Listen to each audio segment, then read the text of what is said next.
Morning dear students. कल तक हम क्लबिंग ऑफ इनकम के 3 क्लॉज पढ़ चुके थे। Section 60, section 61 and section 64 subsection 1 का क्लॉज सेकंड रेम्यूनरेशन वाला पॉइंट। ठीक, 3 में आपको डिटेल में अच्छे से समझा चुका हूं। उनसे रिलेटेड प्रैक्टिकल क्वेश्चन अगर आपको करना है तो एक तो स्टडी मटेरियल को प्रेफर करें आप, जो आईसीआई का है, और दूसरा सिंघानिया बुक में आपको पेज नंबर 391 पर P1 P2 नजर आएंगे। ये 2 कर लेना, ये रेम्यूनरेशन से रिलेटेड है। ठीक है, हम स्टार्ट करते हैं इसके आगे हमारा अगला पॉइंट है, आप नोट्स में देखेंगे। अब ये मोस्ट टाइम के पॉइंट है इस पूरे क्लबिंग चैप्टर में। आपसे कहा 3 पॉइंट मेन है, उन 3 पॉइंट में से 2 स्पाउस के हैं। तो कल एक स्पाउस वाला पॉइंट पढ़ा हमने रेम्यूनरेशन का, आज भी स्पाउस वाला पॉइंट है, लेकिन ये ज्यादा इंपॉर्टेंट है। ठीक है, तो क्या है इस पॉइंट में आप देखें, सेक्शन 64 सबसेक्शन 1 क्लॉज 4। इसमें ऐसा है, asset transferred to spouse, asset transferred to spouse. कल तक रेम्यूनरेशन था, आज जो है हमारा वो asset transfer to spouse, asset transfer to spouse. ठीक है,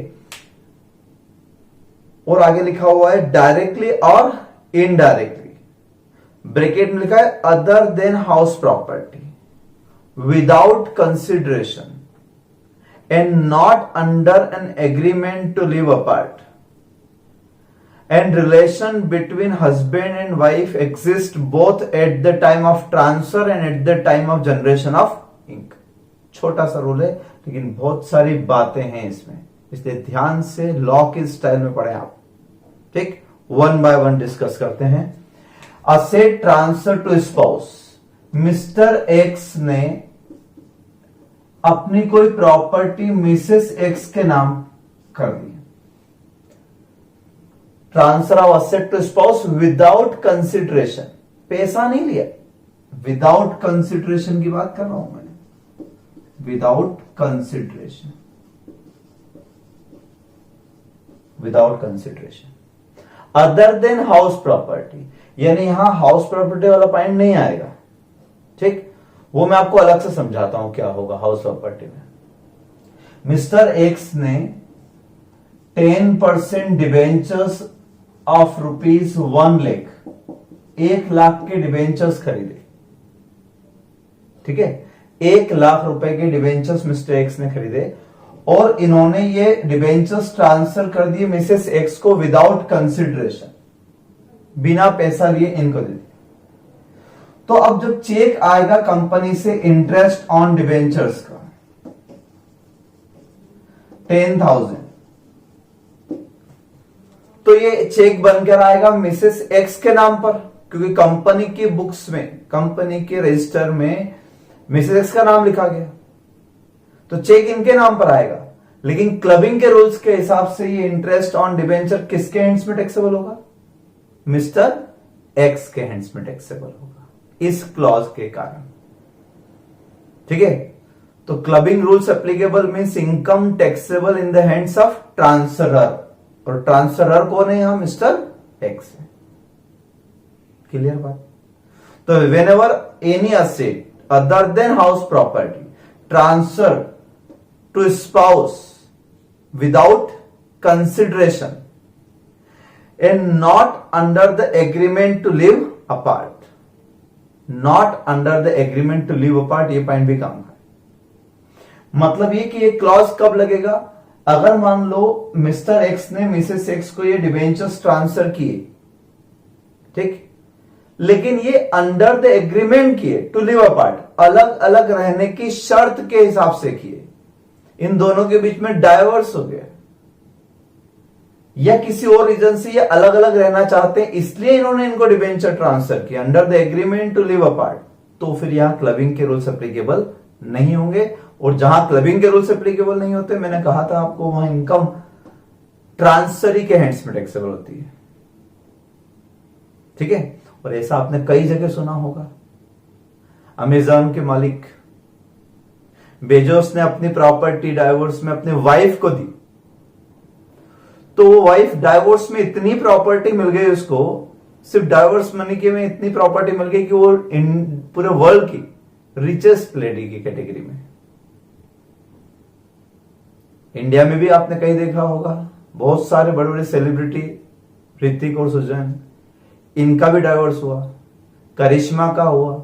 ऐसे कई लोगों को आपने सुना होगा। करिश्मा केस में आपने सुना होगा कि उसके हस्बैंड ने उसको 10 करोड़ रुपए के बॉन्ड्स ट्रांसफर किए under the agreement to live apart. अब उस बॉन्ड्स पे जो इंटरेस्ट आता है वो क्लबिंग में इंक्लूड नहीं होगा, क्योंकि ये assets transfer under the agreement to live apart. तो जब ऐसे एग्रीमेंट में होगी तो फिर क्लबिंग के रूल्स एप्लीकेबल नहीं होंगे। इसलिए आप दो कंडीशन खास याद रखेंगे। Number 1, transfer of asset to spouse without consideration and not under the agreement to live apart. इस एग्रीमेंट के तहत नहीं होना चाहिए, तो रूल लगेगा। और तीसरी कंडीशन एक और है, relation between husband and wife exist both at the time of transfer of asset and at the time of generation of income. इसका मीनिंग ये हुआ कि जब ये डिबेंचर्स मिस्टर एक्स ने ट्रांसफर किए थे, वो किए थे इन्होंने 10 जून 2015 में, ठीक है, उस टाइम। और आज हम ये इनकम की बात कर रहे हैं प्रीवियस ईयर 1920 की। 1920 में ये इंटरेस्ट का चेक आया है इनको, सपोज 20 फेब 2020 में। तो at the time of transfer of asset and at the time of generation of income 20 फरवरी, at both date husband and wife relationship subsist. मतलब ये हुआ कि सपोज उस टाइम पर इनके सिर्फ एंगेजमेंट हुई थी, ठीक है, तब हस्बैंड वाइफ रिलेशनशिप नहीं थी, सिर्फ एंगेजमेंट हुई थी, तब इन्होंने डिवेंचर ट्रांसफर किए। और आज जब इनकम जनरेट हो रही 20 फरवरी, उस दिन ये हस्बैंड वाइफ है, तो भी क्लबिंग के रूल्स नहीं लगेंगे, ठीक है। और उल्टा, उस वक्त हस्बैंड वाइफ थे ये, लेकिन आज उनके बीच में तलाक हो चुका है, ठीक है, तो उस कंडीशन में भी क्लबिंग के रूल्स नहीं लगेंगे, क्योंकि क्लबिंग के रूल्स के हिसाब से both time, eight the time of transfer and at the time of generation of income, husband wife relationship subsist, exist, उस वक्त मौजूद होना चाहिए। अगर नहीं है तो फिर क्लबिंग के रूल्स नहीं लगेंगे। और नहीं लगेंगे इसका मतलब कि taxable in the hands of transferee. Clubbing के रूल्स अप्लाई नहीं है, it means taxable in the hands of Mrs x, because husband and wife relationship now subsist both at the time of transfer and at the time of generation। Clear है? चलिए और भी कुछ point है, हम इसके रिवर्स पॉइंट पढ़ते हैं। Transactions where clubbing not applicable, तो उसी का उल्टा हमने पढ़ा एप्लीकेबल कब होगा, अब उसका उल्टा है not applicable when transfer is for adequate consideration. पूरा पैसा देके इन्होंने अपने डिवेंचर इनको बेचे और कंसिडरेशन लिया इन्होंने, full consideration, adequate. Debenture 1 lakh के थे, इन्होंने पूरे 1 लाख रुपए दिए, 2 लाख के थे, इन्होंने पूरे 2 लाख रुपए दिए, तो ये तो विथ एडिक्यूट कंसिडरेशन हुआ, ये तो सिंपल सेल ट्रांजेक्शन हुआ। हस्बैंड वाइफ को या वाइफ हस्बैंड को असेट क्यों नहीं बेच सकते? बेच सकते, फिर यहां क्लबिंग रूल्स अप्लाई नहीं होंगे। दूसरा, transfer under the agreement to live apart, अभी समझाया मैंने, जब लिव अपार्ट के एग्रीमेंट होगा तब भी क्लबिंग नहीं होगी। तीसरा, if relation between husband and wife does not exist इधर at the time of transfer और at the time of generation, या तो यहां पर रिलेशनशिप नहीं है या यहां पर रिलेशनशिप नहीं, तो भी क्लबिंग के रूल्स एप्लीकेबल नहीं होंगे। Transfer of property acquired by spouse out of pin money, इस पे जरूर स्टार बना लेना। Means amount given for personal use to wife, husband wife को पर्सनल यूज के लिए कुछ पैसे देता है, और कई बार वाइफ हस्बैंड के जेब से चोरी भी कर लेती, पर्स में से निकाल के रख लेती पैसे। अधिकांश घरों की कहानी है, ये मत सोचना कि मेरे घर में ऐसा होता है, एग्जाम्पल देता हूं, इसका मतलब ये नहीं, मैंने पहले वेश में कहा। तो अगर मान लो वाइफ पिन मनी में से पैसा इकट्ठा करके, वाइफ कंजूस थी, पैसा तो निकाल लेती थी या पति देता था, लेकिन उसको बचा लेती थी, उस पैसे से उसने कोई डिबेंचर्स खरीद लिए या कोई एफडी करवा दी या कोई प्रॉपर्टी परचेज कर ली, तब वहां पर भी क्लबिंग इंक्लूड नहीं होगी। ठीक है। और अगला कैसे, पांचवा, genuine loan to spouse is not transfer. Husband ने वाइफ को या वाइफ ने हस्बैंड को उधार दिया, लोन दिया, तो loan is liability not income. ध्यान रखना, लोन लायबिलिटी होता है, इनकम नहीं होता है, पैसा वापस लौटाना पड़ेगा उसमें, इसलिए वहां पर भी क्लबिंग के रूल्स एप्लीकेबल नहीं। ठीक है, ये पॉइंट्स आपके हैं, है इजी। लेकिन सबसे इंपॉर्टेंट अब चीज ये है कि ये पॉइंट बाकी सब पर अप्लाई होंगे, debentures, bonds, any other, FD वगैरह, किसी भी, any asset transfer to spouse without consideration other than house property. एक वर्ड ये बचा है, और इनका था डायरेक्टली और इनडायरेक्टली, ये दो वर्ड बचे हैं। तो डायरेक्टली एंड इनडायरेक्टली का मतलब समझाता हूं मैं आपको। सपोज ऐसा हुआ हो कि मिस्टर एक्स ने मिसेस वाई को 10 लाख रुपए के डिवेंचर्स दी, एंड मिस्टर वाई ने मिसेस एक्स को 10 लाख रुपए के डिवेंचर्स दिए। ऐसा हो सकता है, क्यों नहीं हो सकता है? इन्होंने सोचा कि डायरेक्टली हम हमारी वाइफ को देंगे तो क्लबिंग के रूल्स में फंस जाएंगे, इसलिए इन्होंने क्या किया, दोनों फ्रेंड्स थे, उन्होंने कहा तू मेरी वाइफ को दे दे, मैं तेरी वाइफ को गिफ्ट देता हूं। अब इस कंडीशन में क्लबिंग के रूल्स लगेंगे, क्योंकि ये इनडायरेक्ट ट्रांसफर हो गया, यानी इसने इसके थ्रू एक तरीके से इधर दिया, तो क्रॉस ट्रांसफर बोलते हैं इसको। क्या बोलते हैं? Cross transfer.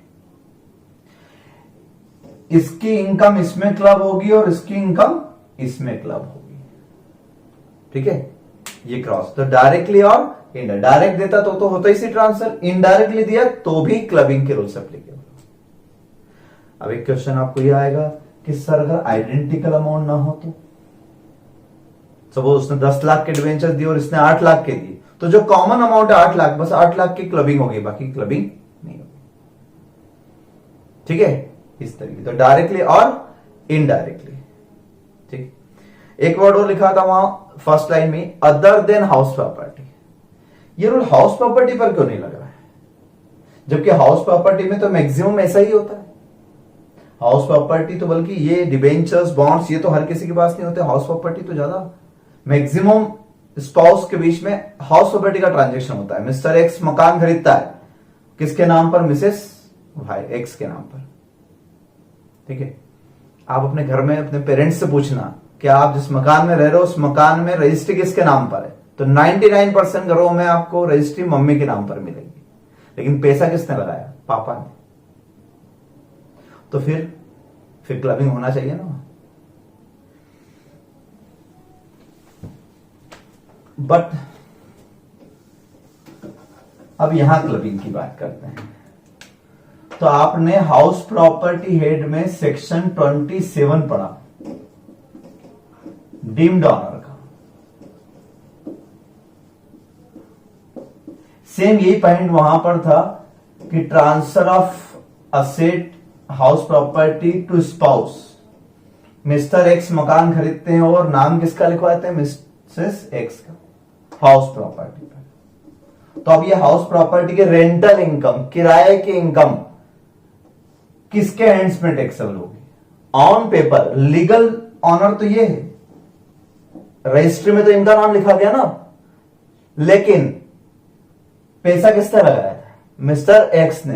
तो ये क्या कहलाते थे? सेक्शन 27 में डीम्ड ऑनर, और इनके हैंड्स में हाउस प्रॉपर्टी इनकम टैक्सेबल होती थी। याद करो, वहां डीम्ड ऑनर का रूल पढ़ा था हमने।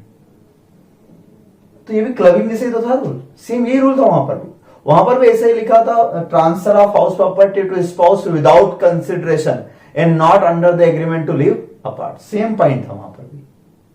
तो इसके लिए सेक्शन 27 हाउस प्रॉपर्टी एक्ट में स्पेसिफिकली बना दी गई डीम्ड ऑनर के नाम से।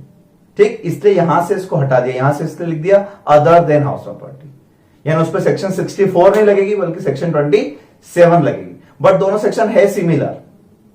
तो आपको ओवरऑल इन सब पे क्या याद रखना है, बस इन सारे पॉइंट में इतना सा याद रखना कि जिसका पैसा लगा है, ठीक है, पैसा हस्बैंड का लगा है तो सारी इनकम हस्बैंड के इसमें क्लब करोगे, और अगर पैसा वाइफ का लगा, उल्टा भी हो सकता है, मिसेस एक्स ने कमाकर अपनी प्रॉपर्टी खरीदी और प्रॉपर्टी इनके नाम ट्रांसफर कर दी, तो वो किसके इसमें क्लब होगी, मिसेस एक्स। जो पैसा लगा है उसके एंड्स में टैक्सेबल कर देना, सीधा सीधा कंसेप्ट है, ठीक है। तो ये आपका पूरा कंप्लीट होता है पार्ट, और ये सेक्शन 27 भी मैंने यहीं पर दिया है, आप लास्ट पॉइंट एफ पॉइंट देखें, where asset transfer is a house property as per section 27, transferor shall be deemed owner, transferor shall be deemed owner, and income shall be taxable in the hands of transferor. However, if transferee spouse sell the house property, अब मान लो Mrs x इस मकान को बेच दे, sell the house property and earn capital gain, इन्होंने उस मकान को बेच दिया तो फिर कोई भी असेट अगर बेची होगी तो उस पर कैपिटल गेन हुआ होगा, तो क्या ये कैपिटल गेन की इनकम भी क्लब होगी? अभी तक तो हाउस प्रॉपर्टी में रेंटल इनकम आ रही थी, किराए की इनकम, अब वो मकान बेच दे अगर ट्रांसफरी, तो क्या ये इनकम भी क्लब होगी? यस, ये इनकम भी क्लब होगी। यानी कैपिटल गेन कैलकुलेट करेंगे पहले हम कैपिटल गेन चैप्टर के रूल्स के हिसाब से, और फिर उस कैपिटल गेन का जो भी नेट आंसर आएगा वो टैक्सेबल होगा इन the hands of transferor mister x. तो रेंटल इनकम की भी क्लबिंग होगी और कैपिटल गेन की भी क्लबिंग होगी, ठीक है। ऐसे डिवेंचर वाले पॉइंट में भी डिवेंचर इंटरेस्ट की भी क्लबिंग होगी, और डिवेंचर अगर ये बेच दे तो उसके कैपिटल गेन की भी क्लबिंग होगी। हर चीज पे सेम रूल है, बस सेक्शन 2 अलग है, हाउस प्रॉपर्टी के लिए सेक्शन 27 है और बाकी सारे एसेट्स के लिए सेक्शन 64, बस ये फर्क है, बाकी रूल सेम, ठीक। अगला पॉइंट है section 64 subsection 1 clause 6, asset transfer to son's wife directly और इनडायरेक्टली की सब जगह यही मीनिंग है। तो सन्स वाइफ, थोड़ा सा मामला बदल गया, यहां पे असेट ट्रांसफर किसको कर रहे हैं, to son's wife, asset transfer to son's wife,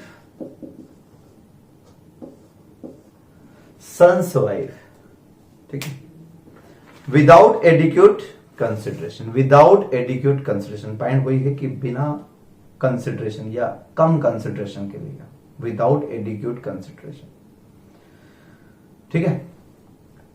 if relation between mother in law, father in law and daughter in law exist at time of transfer और at the time of generation of income, और नहीं and करो वहां पर, both at the time of transfer and at the time of generation of income, दोनों जगह relationship होना चाहिए, सेम लॉजिक है इस पे भी।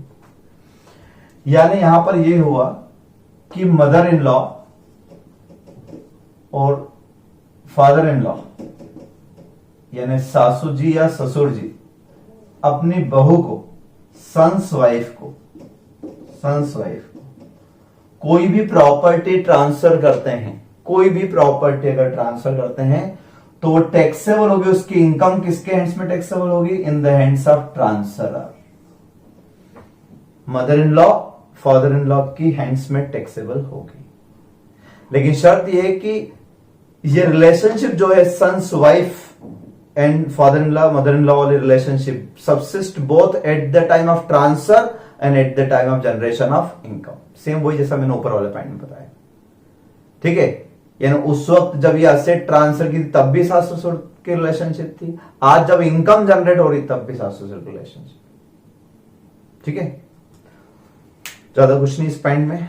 आगे लिखा हुआ है transfer where clubbing not applicable, तो ठीक उसका उल्टा, ऊपर लिखा था विदाउट एडिक्यूट कंसिडरेशन, यहां लिखा है ट्रांसफर फॉर एडिक्यूट कंसिडरेशन, बकायदा पैसा लेके इन्होंने असेट बेची तो फिर क्लबिंग एप्लीकेबल नहीं होगी। रिलेशनशिप, अगर ये रिलेशनशिप ब्रेक हो गई किसी भी एक टाइम पर, या तो उस वक्त नहीं थी रिलेशनशिप या फिर अभी रिलेशनशिप नहीं है, तो भी क्लबिंग एप्लीकेबल नहीं। और तीसरा वही पॉइंट जेन्युइन लोन, अगर इन्होंने लोन के रूप में दिया है तो भी क्लबिंग एप्लीकेबल नहीं होगी, और जहां क्लबिंग एप्लीकेबल नहीं होगी means taxable in the hands of transferee. ठीक है, ये सन्स वाइफ का केस। अगला clause, asset transfer to any person, underline मैंने किया हुआ है, एनी पर्सन ऑब्लिक एओपी, किसी एसोसिएशन ऑफ पर्सन, किसी ट्रस्ट को या किसी अदर पर्सन को आपने कोई एसेट ट्रांसफर की, डायरेक्टली और indirectly without adequate consideration, if income from such asset is for immediate और डेफर्ड बेनिफिट ऑफ स्पाउस और सन्स वाइफ। क्या फर्क हुआ यहां? ऊपर हमने एक क्लॉज पढ़ा असेट ट्रांसफर टू स्पाउस, दूसरा पढ़ा asset transfer to son's wife, दो तो ये पढ़े, और अब हम पढ़ रहे हैं asset transfer to any other person, any person, किसी को भी करो आप ट्रांसफर, कोई थर्ड पर्सन भी हो सकता है जिसका आपसे कोई रिलेशन नहीं, लेकिन किसके बेनिफिट के लिए करो, फॉर इमीडिएट और डेफर्ड बेनिफिट ऑफ स्पाउस और सन्स वाइफ। यानी एक तरीके से आपने क्या करा, अपनी सारी प्रॉपर्टी किसी ट्रस्ट में ट्रांसफर कर दी, और उस ट्रस्ट डीड में ये लिख दिया कि इस ट्रस्ट की जितने भी इनकम होगी, ये पब्लिक ट्रस्ट नहीं है, चैरिटेबल ट्रस्ट नहीं है, प्राइवेट ट्रस्ट बना दिया, सारी प्रॉपर्टी इस ट्रस्ट में ट्रांसफर कर दी और ट्रस्ट डीड में लिख दिया कि इस ट्रस्ट की जो भी इनकम होगी इमीडिएट अभी या बाद में, वो सारी इनकम किसको जाएगी, या तो स्पाउस को जाएगी या फिर सन्स वाइफ को जाएगी। तो यहां पर भी क्लबिंग के रूल्स एप्लीकेबल होते हैं, यहां पर भी क्लबिंग के रूल्स एप्लीकेबल होते हैं। It means this income taxable in the hands of transferor, जिसने ट्रांसफर किया, स्पाउस ने ट्रांसफर किया तो स्पाउस के हैंड्स में, और सास ससुर ने ट्रांसफर किया तो सास ससुर के हैंड्स में टैक्सेबल होगा। ठीक है, तो मिस्टर एक्स ने अपनी कोई प्रॉपर्टी सपोज किसी पर्सन को ट्रांसफर कर दी और इस ट्रस्ट डीड में लिख दिया कि all benefits are transfer to my wife Mrs X, then it is taxable in the hands of Mr. X because Mr. X is transferor। ठीक है, तो यानी यहां पर हम देखेंगे तो ये मीडिएटर वाली बात हो गई, अल्टीमेट बेनिफिट मिलने वाला है मिसेस एक्स को, लेकिन बीच में आपने असेट्स इनको ट्रांसफर कर दिया और उसमें लिख दिया ट्रस्ट डीड में that benefit the immediate benefit और deferred benefit transfer to Mrs X. या फादर इन लॉ ने या मदर इन लॉ ने कोई असेट ट्रांसफर की किसी पर्सन को, किसके बेनिफिट के लिए, सन्स वाइफ के लिए। ठीक है, तो taxable in the hands of transferor, किसके हैंड्स में टैक्सेबल होगा, ट्रांसफरर के हैंड्स में। इन लोगों के हैंड्स में टैक्सेबल नहीं होगा, इसके हैंड्स में भी टैक्सेबल नहीं होगा, किसके हैंड्स में टैक्सेबल होगा, इन दोनों के हैंड्स में। ठीक है, फिर अगला है आपका माइनर चाइल्ड। ये तो बहुत बड़ा पॉइंट है, इसको अपन वापस से पढ़ते हैं, पहले एक लास्ट पॉइंट और पढ़ा देता हूं, फिर हम इसको डिटेल माइनर में पढ़ते हैं। लास्ट आपका है 64 सबसेक्शन 2। ठीक है, लास्ट पॉइंट है आपका 64 सबसेक्शन 2, 64 सबसेक्शन 2।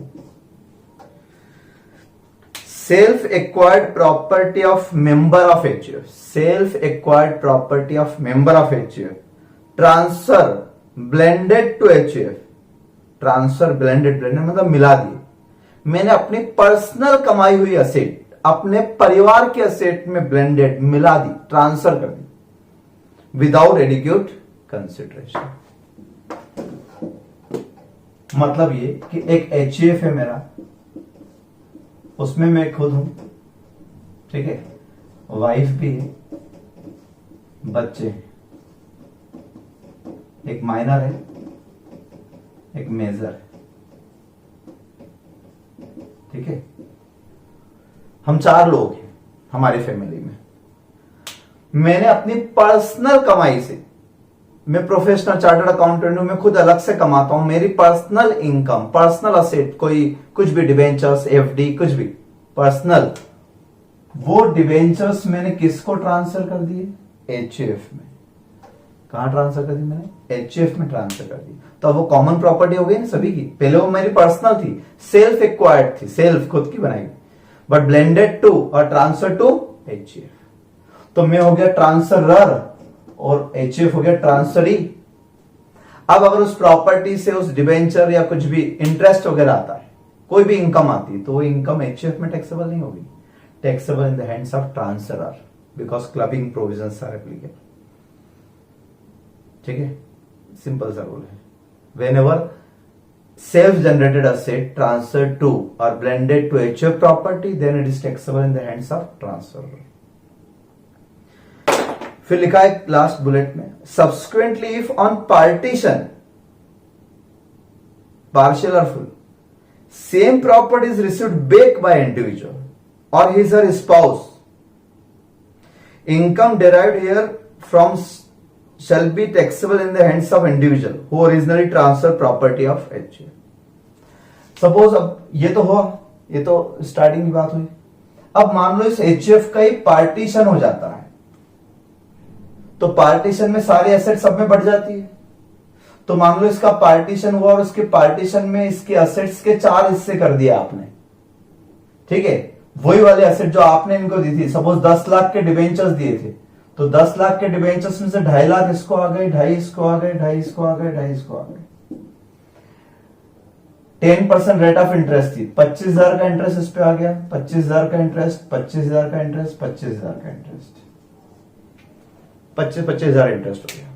अभी तक क्या हो रहा था इतने साल तक, जब तक पार्टीशन नहीं हुआ था तब तक वो असेट एचयूएफ के पास थी, बट ट्रांसफर कौन था? एक्स। तो वो सारी इनकम, यानी पूरे 10,000 की इनकम, सॉरी 1 लाख रुपए की इनकम एक्स के हैंड्स में टैक्सेबल थी।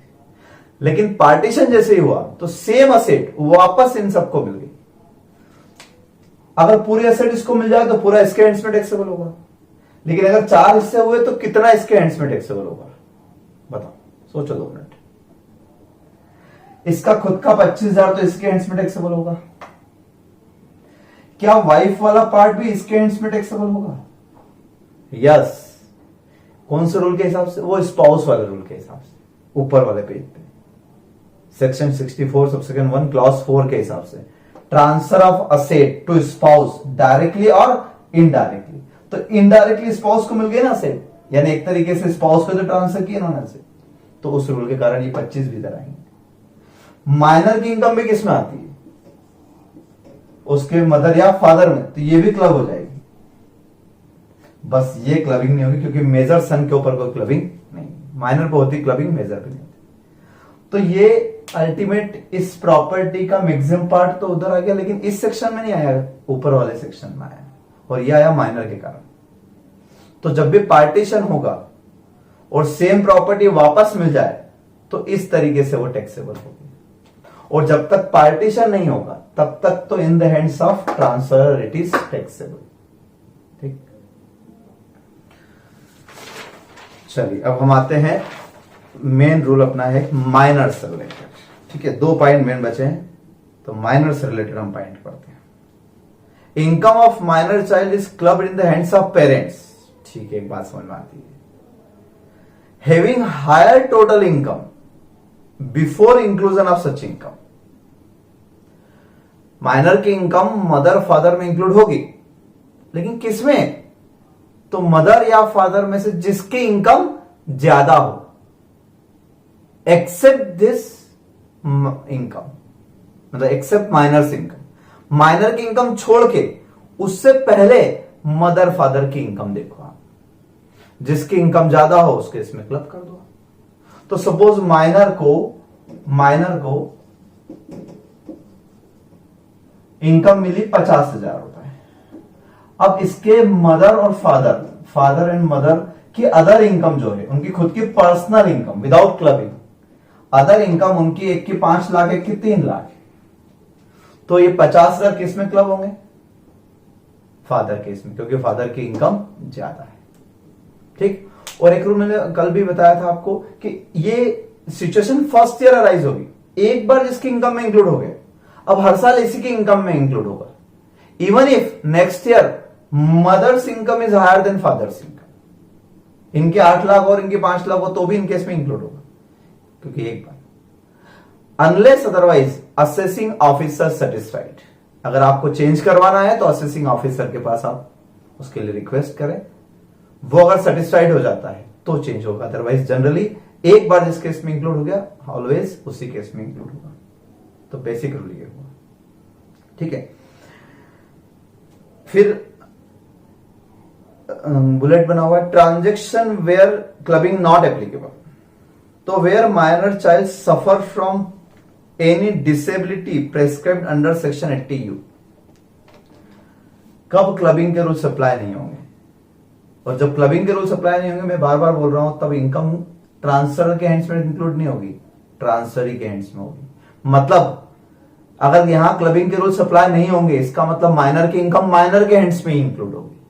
माइनर का भी अलग से रिटर्न जाता है, माइनर साइनिंग पावर नहीं रखता है, लेकिन उसका रिटर्न अलग से जाता है, उसका पेन नंबर भी बनता है, उसका रिटर्न भी जाएगा। उस रिटर्न पे साइन कौन कर देगा? उनके गार्जियन, मदर या फादर, लेकिन रिटर्न उसका जाएगा। तो अगर ये माइनर डिसेबल्ड है, डिसेबल्ड मतलब हैंडीकेप, ब्लाइंडनेस भी इंक्लूड है, मेंटली डिस्टर्ब हो तो वो भी इसमें इंक्लूड है। तो अगर माइनर डिसेबल्ड पर्सन है तो फिर क्लबिंग नहीं होगी, वो 50,000 की इनकम मदर फादर में इंक्लूड नहीं होगी, माइनर की खुद की इनकम कहलाएगी, उसका अलग से रिटर्न करेंगे।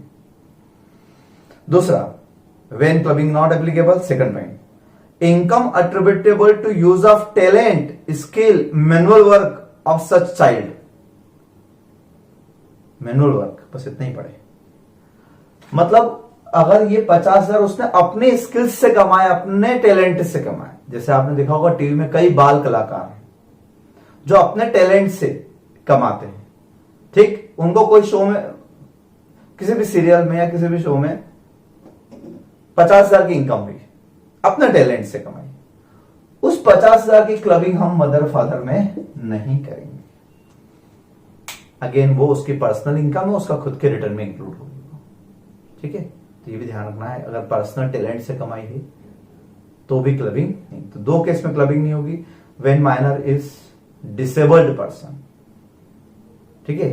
अंडर सेक्शन 80U में भी डिसेबिलिटी के बारे में लिखा है, वो यही लिखा हुआ है, मेंटली डिस्टर्ब, ब्लाइंडनेस, हैंडीकेप सब इंक्लूड है। तो डिसेबल्ड पर्सन के बारे में बात, और दूसरी बात हो गई if by use of personal talent, skills वगैरह, ठीक है। हालांकि माइनर के बारे में बहुत सारे पॉइंट थे, इसलिए मैंने आपको उसको टोका था। पीछे पेज पर, पेज नंबर 3 पर नोट्स दिए मैंने कुछ, उस नोट्स में 3rd नंबर नोट पर आया, clubbing shall be done in the hands of parents. बात सही है, जिसकी इनकम ज्यादा हो, ठीक है। लेकिन कुछ केस ऐसे हैं, number 1, where both parents are alive and relation between them subsist. दोनों अलाइव है, दोनों में रिलेशनशिप है, तो जिसमें हायर इनकम उसमें इंक्लूड कर दो, ठीक है। फिर B point, where both parents are alive but relation between them does not subsist. दोनों अलाइव है लेकिन इनके बीच में रिलेशनशिप नहीं रही, जिंदा दोनों है लेकिन अलग अलग रहते हैं, डाइवर्स हो गए।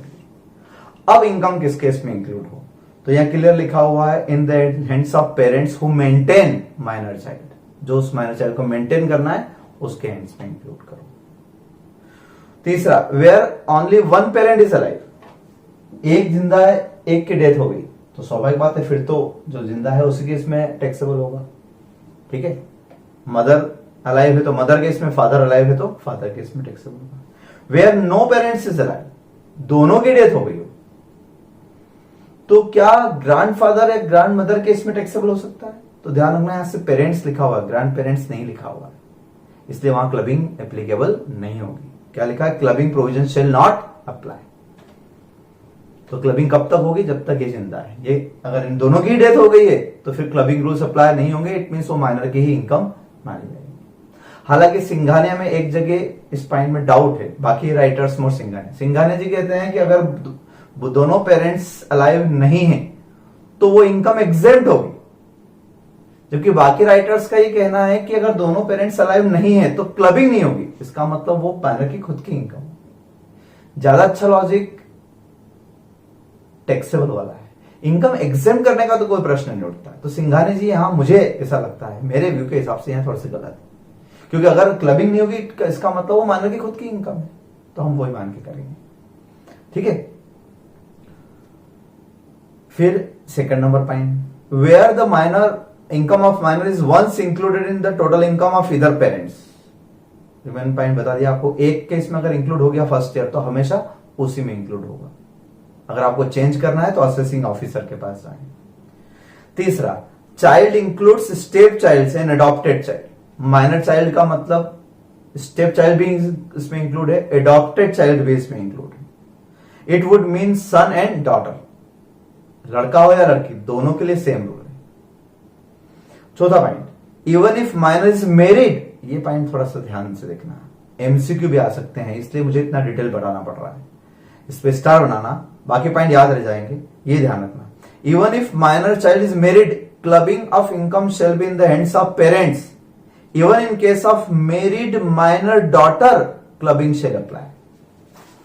ये माइनर डॉटर थी, उसकी शादी हो गई, माइनर डॉटर की शादी, अभी नहीं होती है लेकिन पहले तो हो सकती थी, और अभी भी कई जगह गांव में होती है, बाल विवाह बोलते हैं उसको। पहले खबर लग जाए तो पुलिस वाले आके रुकवा देंगे, लेकिन बाद में थोड़ी ना। इसलिए अगर हो गई तो माइनर है बट मैरिड है तो भी क्लबिंग के रूल्स अप्लाई होंगे। उस माइनर मैरिड डॉटर की इनकम उसके मदर फादर में ही इंक्लूड होगी, उसके हस्बैंड में इंक्लूड नहीं होगी। ठीक है, ध्यान रखना इस बात का, ये अच्छा पॉइंट था।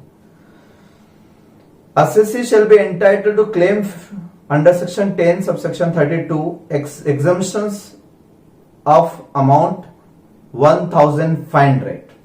ये बहुत पहले मैंने आपको एग्जेम्प्टेड चैप्टर में समझाया था कि जब आप 50,000 रुपए क्लब करेंगे मदर या फादर में, तो आप उस 50,000 रुपए में से 1500 माइनस करके 48,500 ही क्लब करेंगे।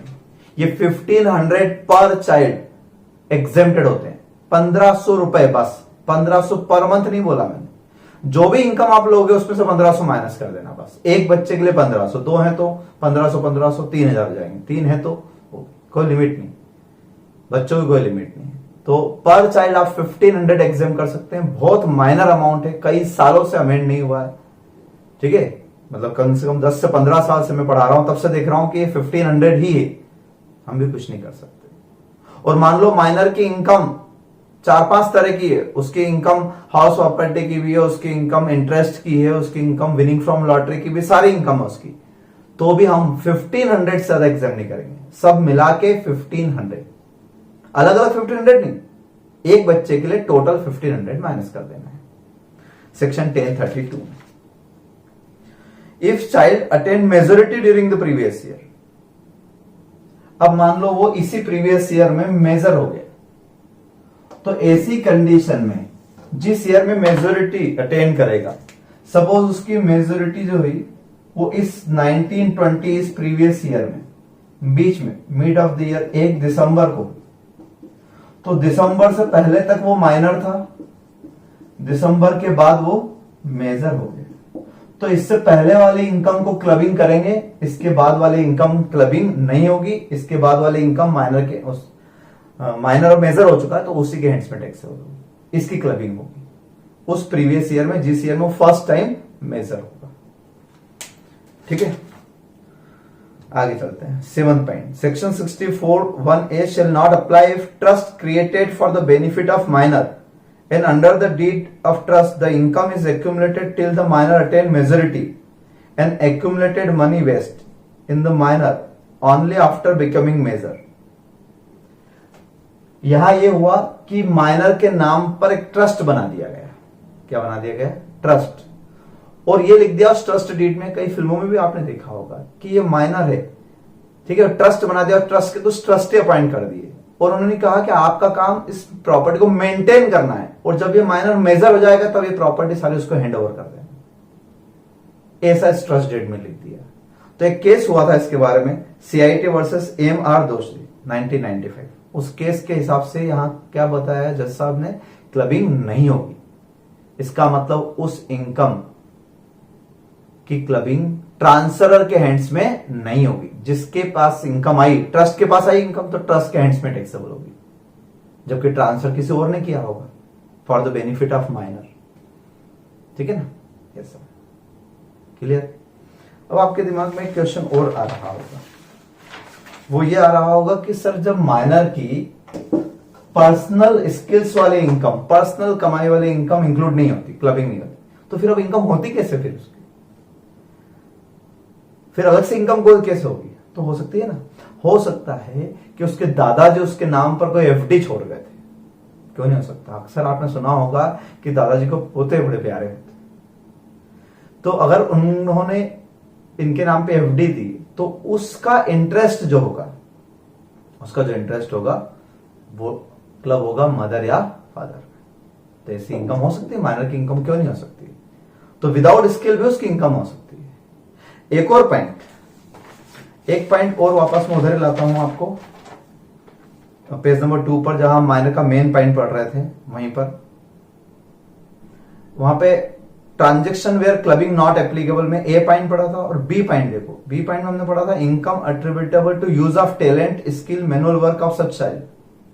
तो उसकी खुद की स्किल से जो कमाया वो इंक्लूड नहीं होगा। However income from investment from such income shall be club. उसने किसी टीवी सीरियल में वर्क किया, उसको 50,000 रुपए मिले, इस 50,000 पे नो क्लबिंग, कोई क्लबिंग नहीं होगी, ठीक।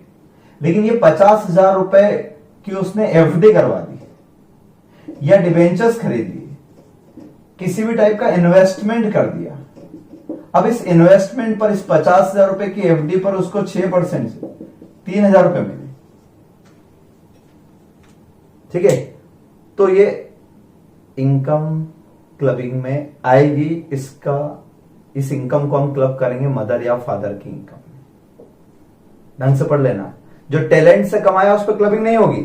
However income from investment from such income, investment किसमें से किया? सच इनकम में से, इसकी क्लबिंग होगी, ठीक है। अजीब सा लगेगा आपको, लगेगा कि ये भी जो टैलेंट से कमाया, ये टैलेंट से नहीं कमाया, ये 50,000 टैलेंट से कमाया। और ब्याज पर देना या उसको इन्वेस्ट करना, ये सजेस्ट किसने किया होगा? इतना दिमाग किसने लगाया होगा? मदर फादर ने। इसलिए यहां पर उसका टैलेंट नहीं, यहां मदर फादर का टैलेंट माना जाता है, इसलिए मदर फादर केस में टैक्सेबल होगा, ठीक है। यहां अपना माइनर का पॉइंट सारे कंप्लीट है। अगर इसके बाद भी कोई डाउट है आप तो मुझे पूछ सकते हो, ठीक है। अब नोट में, नोट नंबर एक लास्ट पॉइंट पे आते हैं, 4th नंबर पेज पर, other points. Income sought to be clubbed retain its own character and heads, hence the income shall be clubbed under respective head. यानी इन सारे पॉइंट के कॉमन पॉइंट बता रहा हूं।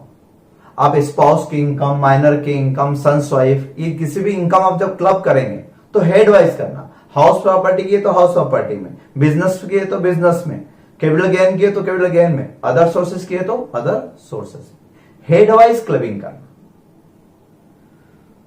5वां पॉइंट देखिए, negative income shall be club. अगर लॉस है इनमें तो लॉस भी क्लब करना, ऐसा नहीं सिर्फ इनकम, अगर लॉस हुआ हाउस प्रॉपर्टी, बिजनेस, प्रोफेशन सभी में, तो वो सब भी आप क्लब करना। तो इनकम भी क्लब होगी, लॉस भी क्लब होंगे, और उनके डिडक्शन है, मान लो उन्होंने LIC वगैरह ले रखी है, TC का डिडक्शन या और भी कोई डिडक्शन, तो वो डिडक्शन भी क्लब होगी।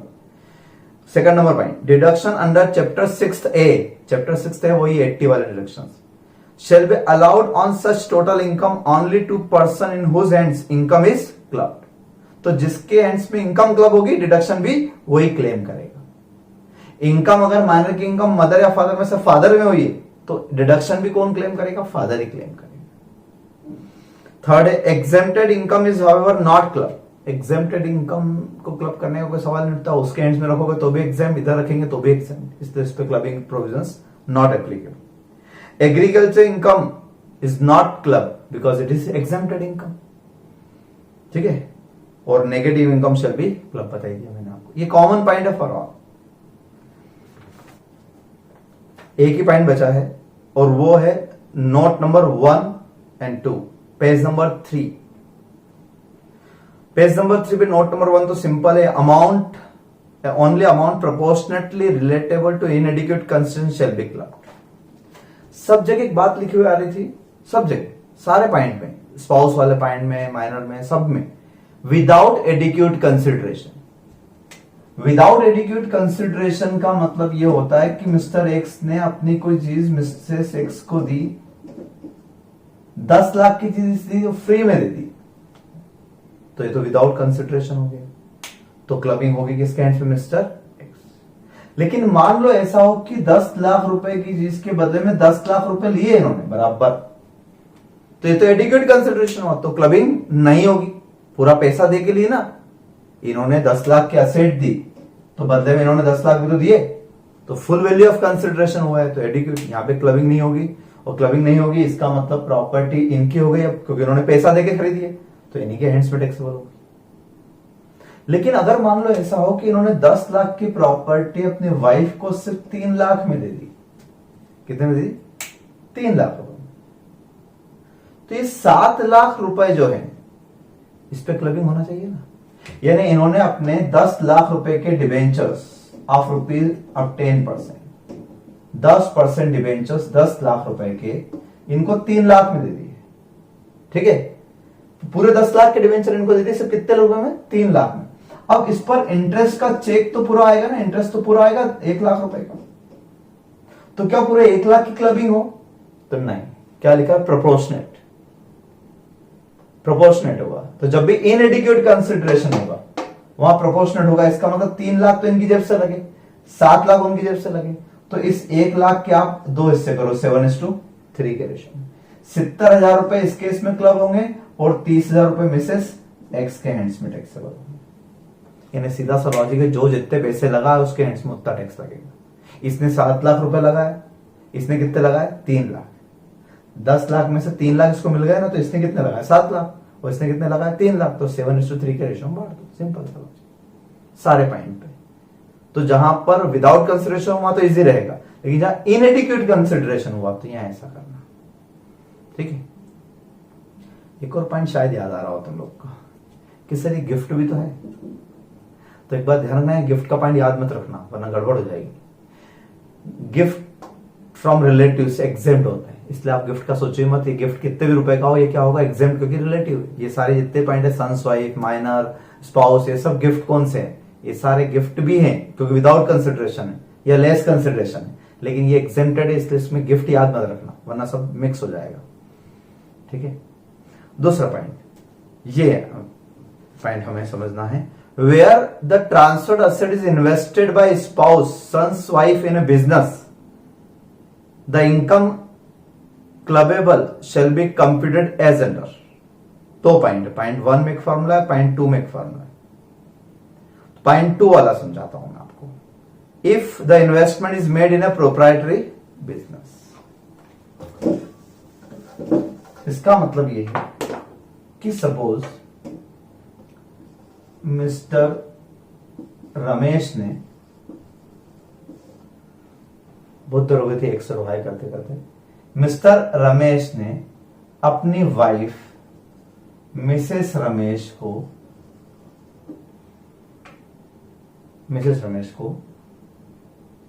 एफडी दी, ठीक है? 10 लाख रुपए की एफडी दी, 10% इंटरेस्ट। अब सिंपल रूल के हिसाब से 10 लाख पे 10%, 1 लाख के इंटरेस्ट इनकम होते हो किसमें क्लब होती? इन द हैंड्स ऑफ ट्रांसफर होती ना। लेकिन मिसेस रमेश ने क्या किया?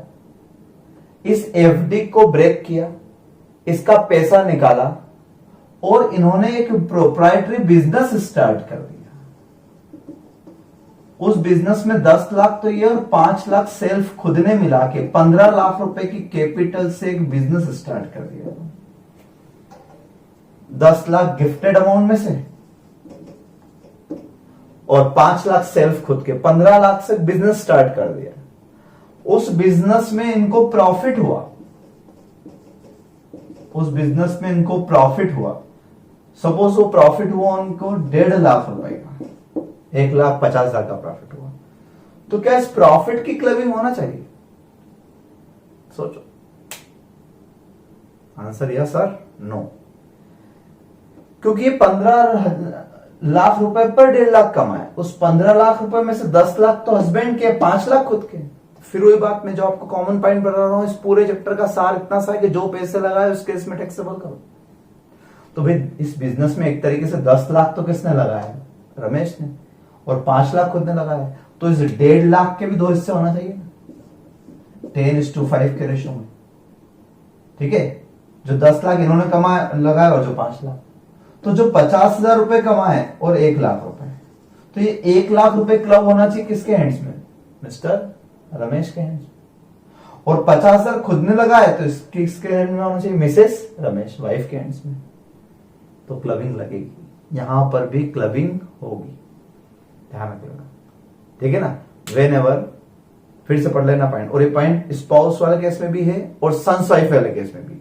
सासू जी या ससुर जी ने सन्स वाइफ को दी और सन्स वाइफ ने उसको कहां लगा दी? बिजनेस में, तो वहां भी क्लबिंग होगी। उस प्रॉफिट पर क्लबिंग होगी या उस लॉस पे क्लबिंग होगी जो बिजनेस से हुआ। कैसे होगी? पढ़ो आप ध्यान से। तो if investment is made in proprietary business, एक फॉर्मूला दिया है, बिजनेस इनकम यानी 1.5 लाख रुपए divided by total investment of transfer in proprietary form. Total investment कितने का है? 15 लाख रुपए का इन बिजनेस में। तो टोटल इन्वेस्टमेंट 15 लाख से डिवाइड कर दिया, लेकिन अंडरलाइन कर लेना as on first day of previous year. Star हो रहा है ना, सबसे अहम भी यही, फर्स्ट डे। इन्वेस्टमेंट किस दिन का देखना है? फर्स्ट डे का। Into investment in proprietary firm out of transferred assets on first day, हमें फर्स्ट डे, यानी ये जो टोटल इन्वेस्टमेंट है उसमें से इस गिफ्टेड अमाउंट में से कितना इन्वेस्टमेंट है? तो 10 लाख रुपए। तो ये आपका रेशो बन गया कि 1.5 लाख की इनकम हुई 15 लाख पर टोटल इन्वेस्टमेंट पे, उसमें से आउट ऑफ गिफ्टेड अमाउंट पे कितनी? तो 1 लाख की हुई। तो ये 1 लाख रुपए की इनकम टैक्सेबल होगी इन the hands of transferor. Clubbing के रूल अप्लाई होंगे इस तरीके से, इस फॉर्मूले के हिसाब से। ठीक है, ये फॉर्मूला आपको अच्छे से याद रखना है, लेकिन फॉर्मूले में ऊपर नीचे दोनों में आपने एक बात अंडरलाइन कर ली, first day of previous year. और वहीं मैंने एक क्वेश्चन नंबर दिया, देखो आप, पैराग्राफ नंबर 123.7 2P1 सिंघाने का, बहुत शानदार क्वेश्चन है। इस क्वेश्चन के बिना आपको ये कंसेप्ट क्लियर नहीं होगा, इसलिए उस क्वेश्चन को RQ लिख लेना। मैं हमेशा लिखवाता था बेस में RQ मीन्स रिविजनरी क्वेश्चन, यानी एग्जाम टाइम पे अगर ये वाला लॉजिक समझना है तो सबसे बेस्ट है आप वो वाला क्वेश्चन कर लें। पेज नंबर 394 पर आए, 394 पर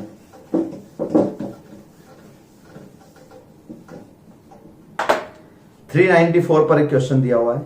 ऑन December 27, 2018, ध्यान से पढ़ें आप, उसमें क्लियर लिखा हुआ है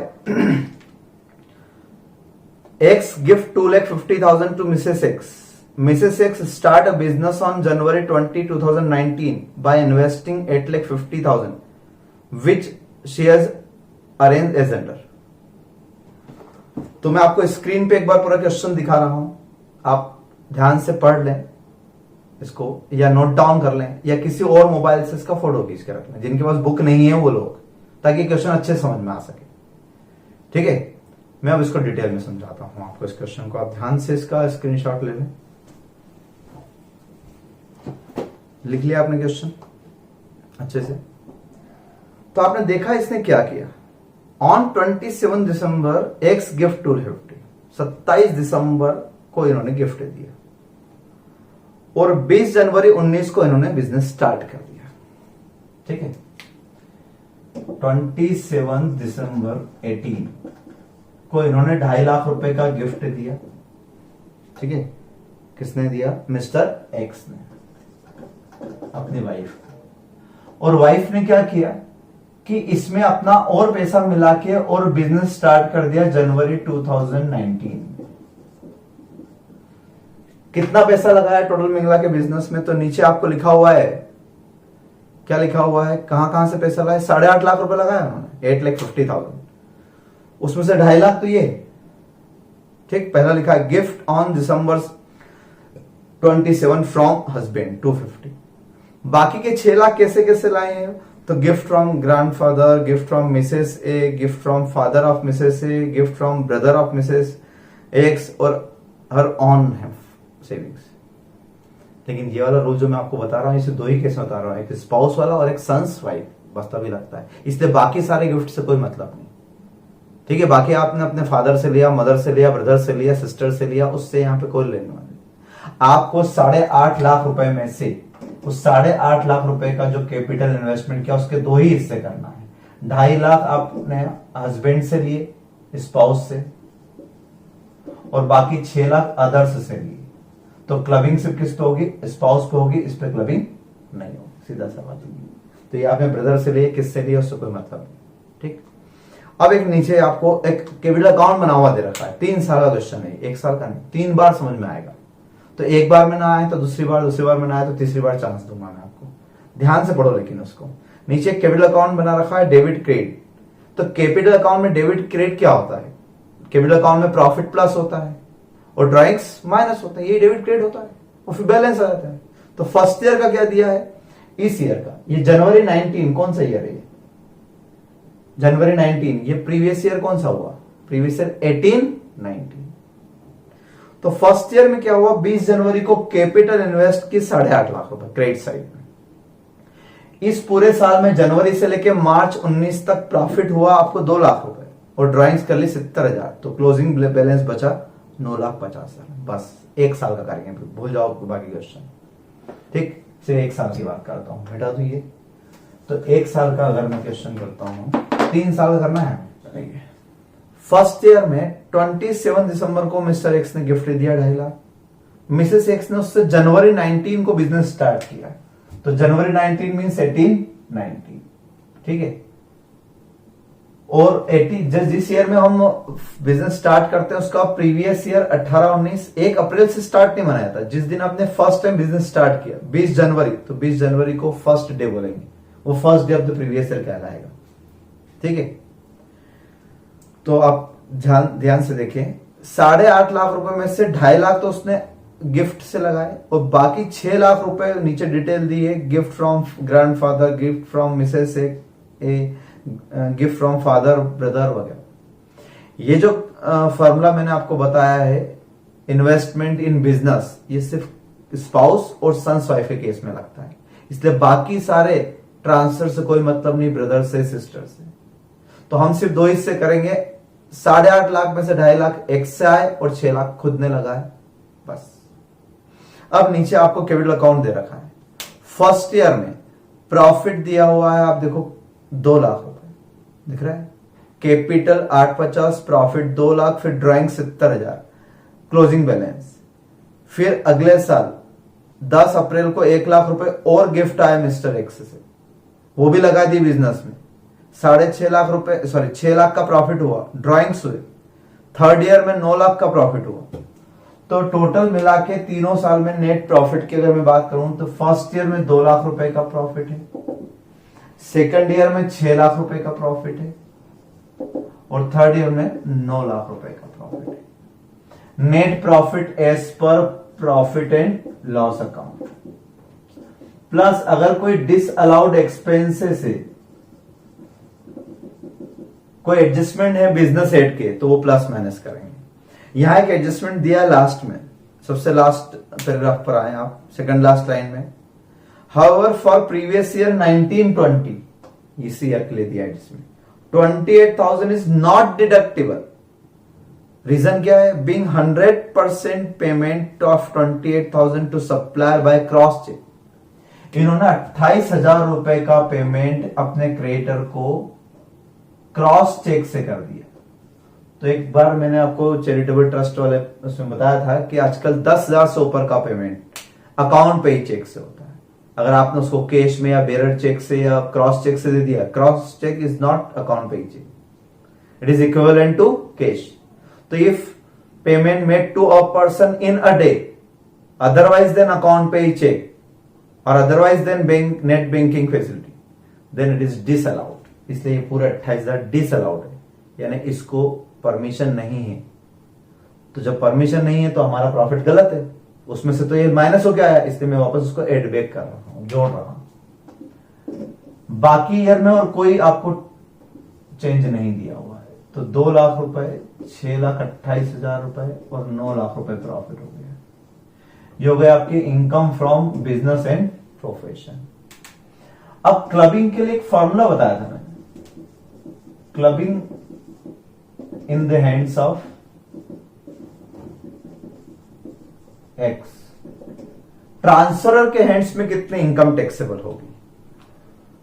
तो ये 2 लाख रुपए कमाए, क्या ये पूरे के पूरे एक्स में चले जाएंगे? नहीं, इस बिजनेस में एक्स का पैसा सिर्फ 2.5 लाख लगाया, बाकी 6 लाख तो मिसेस एक्स ने लगाया। तो हमारा फॉर्मूला भी क्या है, आप उस पेज पर देखें नोट्स में। Business income 2 lakh divided by total investment of transferee in proprietary firm as on 1 April of the first day of the previous year. तो इस बिजनेस में फर्स्ट डे कितना पैसा इन्वेस्टेड था? तो इनिशियली 8.5 लाख इन्वेस्ट था सबसे पहले। फर्स्ट, यहां का फर्स्ट डे का मतलब 20 जनवरी, क्योंकि 1 अप्रैल 18 तो आया ही नहीं ना, उसके बाद बिजनेस स्टार्ट किया 20 जनवरी। तो 20 जनवरी फर्स्ट डे, तो फर्स्ट डे 8.5 लाख रुपए इंटू उस 8.5 लाख रुपए में से ट्रांसफर फ्रॉम एक्स कितना था? 2.5 लाख। तो सिंपल फॉर्मूला भूल भी जाओ चलेगा, प्रोपोर्शनेट बात है। 2 लाख कमाए 8.5 लाख पे, तो 2.5 लाख पर कितने कमाए? तो ये 2.5 लाख पर आपने कमाए 58,824। ये टैक्सेबल होंगे in the ends of mister tax. Next year 6,28,000 रुपए कमाए आपने। अब इस 1920 प्रीवियस ईयर का 1 अप्रैल 19 का ओपनिंग बैलेंस कितना है कैपिटल का? ओपनिंग बैलेंस से 9,80,000। तो total investment as on first day 9,80,000। इस 9,80,000 में से गिफ्टेड कितने हैं? 2.5 लाख। 3.5 नहीं, वो 1 लाख रुपए जो और गिफ्ट दिए वो इसी ईयर में दिए, लेकिन 10 अप्रैल के दिन दिए। ध्यान से पढ़ो आप उसको। फर्स्ट डे तो 980 था, फिर 1 लाख रुपए जो आए वो 10 अप्रैल को आए। जबकि रूल के हिसाब से क्या लिखते हैं, यहां क्लियर लिखा फॉर्मूले में, आप अंडरलाइन कर लेना। First day of the previous year, तो first day of the previous year सिर्फ 980, और उसमें से 2,50,000 ये भी फर्स्ट डे 280 ही। 10 तारीख के दिन 1 लाख रुपए पड़े हुए इस ईयर में इंक्लूड नहीं होंगे। तो फर्स्ट डे लेना है, दोनों जगह फॉर्मूला में देखना, फर्स्ट डे की पोजीशन लेना है। फर्स्ट डे टोटल कितना, और उसमें से 2.5 लाख रुपए का इन्वेस्टमेंट। तो यहां प्रोपोर्शनेट अमाउंट टैक्सेबल हो जाएगा 16020। थर्ड ईयर, तीसरे साल देखते हैं। तीसरे साल 9 लाख। 9 लाख में से आप ओपनिंग कैपिटल देखेंगे तो 14,65,000। Out of this transferred amount 3.5 lakh. अब ध्यान से देखें, अब इसका फर्स्ट डे 1 अप्रैल 2020 है, तो 1 अप्रैल 2020 को ओपनिंग बैलेंस 14,65,000 दिया था।